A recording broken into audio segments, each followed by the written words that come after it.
Hello everyone, so the video you're about to see is Hinduism versus Christianity, Part 4, Spiritual Knowledge.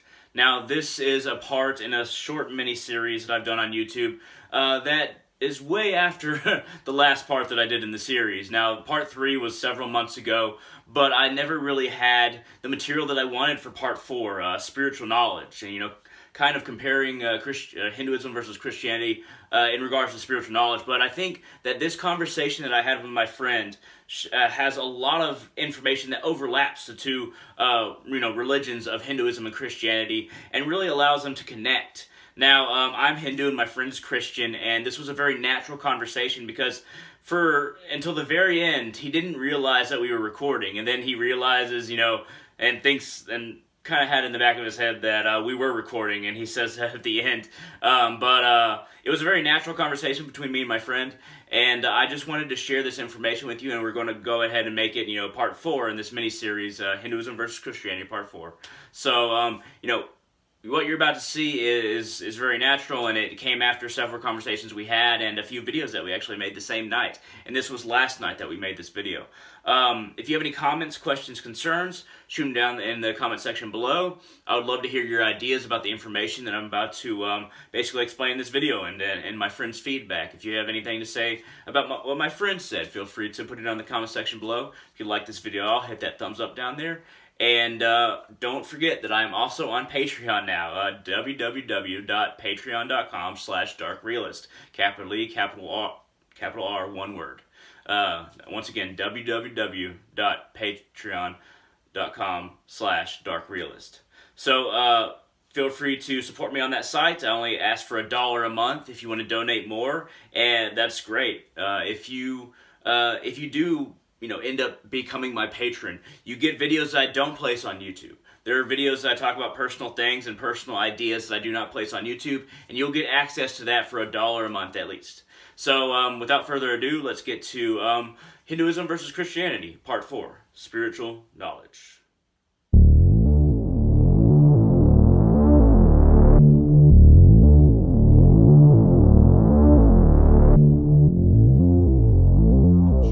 Yeah, knowledge is very mathematical. Yeah. So like when you're looking at knowledge and like saying like, okay, this and that most definitely and always equal this, it feels less insightful, right? Because there's a lot of insights about knowledge that make it feel more mathematical than we are as spiritual beings, right? So yeah, I mean it's like the more knowledge you have, whether it's like you different variations of good. Yeah, and different variations of bad. But you can see something as being evil, but in reality it could be good. Yeah. And that's the illusion that we all face. Because we don't see perfectly. Right. So we have to work towards perfect sight. And then you go back to the point, well, do you need a manual? Do you need a savior? Yeah, and I guess a savior can be considered a man, but like, I think a lot of the time the saviors that we have, the avatars, they, I feel like a lot of their teachings get like distorted when their actual books are written. Right. Yeah. Okay. Yeah. So because it has to go through a lot of different interpreters and writings and scriptures before it reaches us. So it's like, is this exactly what Jesus said, or is this exactly what Krishna said? Yeah, because it's basically the way that we see things. About if you can just like different religions have to at least agree on. The common denominator is like, are you good or are you evil, right? So, that's the thing. It's like, okay, so since you can never be completely good, how do you know like when you die you're not going to get like in trouble for what you did, the way you live, right? Like how do you know something like you will not be judged? It's like, well, I think we really don't know anything, but like we can take our best guess on who's correct. So that's what kind of faith is about, I think. It's like, okay, who do you think is most correct, and do you have faith in their teaching? Right, because Jesus basically offers like, hey, listen, look, you're going to die, and when you die, like all the hairs on your head have been counted. Everything that you've said has been recorded. So do you want to go and face this alone, or would you like me to like basically, I'm the only one though, it can't be anyone else. It can't be anyone else. It has to be me, because I don't think Jesus said that, because I think he was talking about his level of consciousness as an avatar. Right. But so I get the point that like you're living in this energy field, and that it's somehow does not get the information does not get destroyed. So if it doesn't get destroyed, then and we're talking about hierarchies of demons and angels. So when you die, does your life even matter? Like what you do? I think it does, and I think that everybody, you know, the eye of God that followed Cain all the way into the deepest tombs, where it talks about in the Bible, where it's like, you know, the eye followed Cain all the way to the deepest tombs. He was trying to get away from the eye of God, but it was always there no matter where he went, and the fact that he killed his brother Abel. And that God was just like viewing him with, basically he was judging himself and feeling guilty because he knew that God's eye was always there looking at him. I think that God's eye, in a sense, is within us. It's a part of consciousness. So anything that we do, we think, we experience, God knows every single detail. So when he talks about hairs on the head, talking about every single thought. Our being is basically completely impregnated with God, I guess you could say. But I mean, that's the interesting point, is that like when you even try to hide like what you're thinking from God, it's not possible. So like, I mean, definitely if anything you do in the external world is seen and like basically judged through karma and dharma. So like all your choices, if you can put all your choices on the table, and like God said, yeah, I saw that you were very obedient. I mean, like, does God think like that, or does he just like... I feel like we assign too many like human characteristics about how we judge ourselves to God. Yeah. Like, because like God isn't human. Like he's like, I mean, he's God. I know. So like he would make it simple. I'm thinking that he wouldn't leave you in the dark. He would basically say, either you believe in you can sin all you want, that's fine, but you have to believe that I was your savior, or don't sin at all and believe whoever you want to believe, but you can't commit sin. You can't like sin is a. You can't let the flesh. But see, it's not like if you just sin a little bit, you'll still go to hell. It's like, I don't believe hell is eternal anyway, but like there's levels of sin. Like if you steal a candy bar, that's not as bad of a sin as like killing somebody. Right. See what I'm saying? So there's degrees of sin.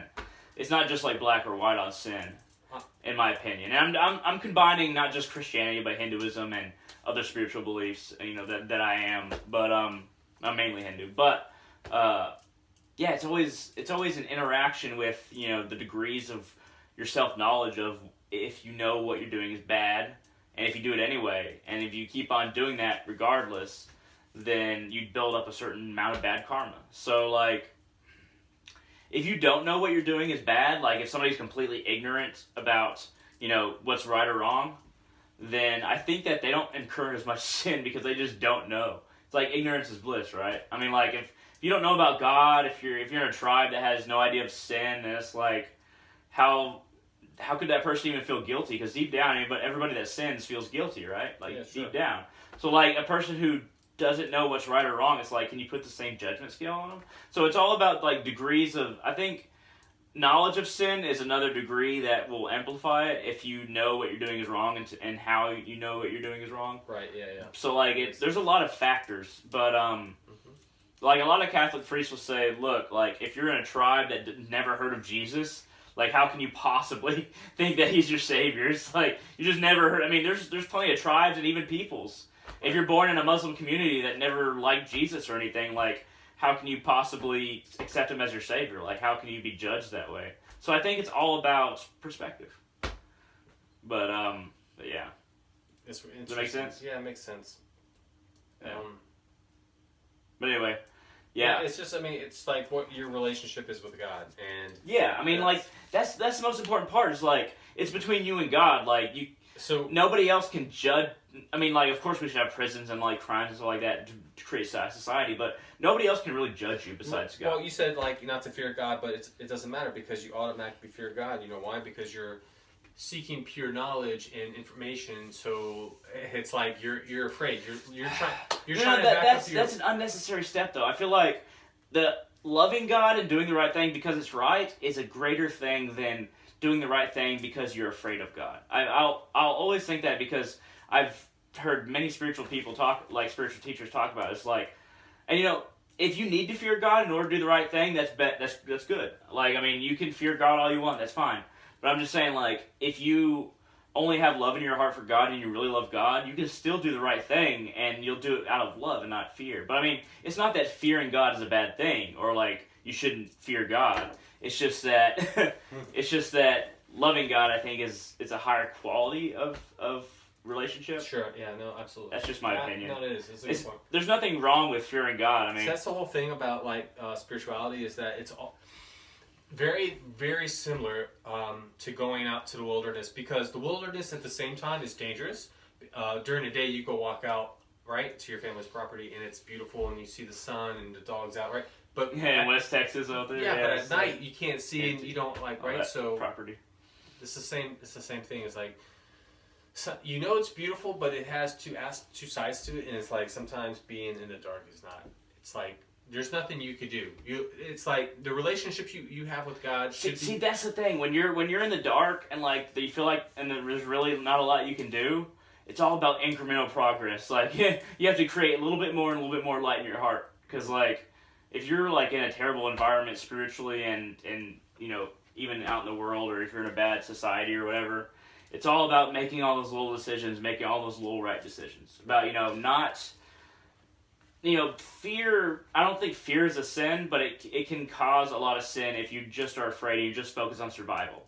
If you're just focused on survival, like fear can work against you. Fear of God is I guess you could say okay, but like if you fear being hurt by other people and you're focused on survival, then fear can work against you as well. So like you got to be careful with fear, because there's certain kinds of fear that are just as bad as like the worst kind of hatred. So it's just all about. This is my opinion, but right, I got you. Yeah, that makes sense. Yeah, I feel like we're on camera still, but we kind of are. Are we really? Yeah. Oh, okay.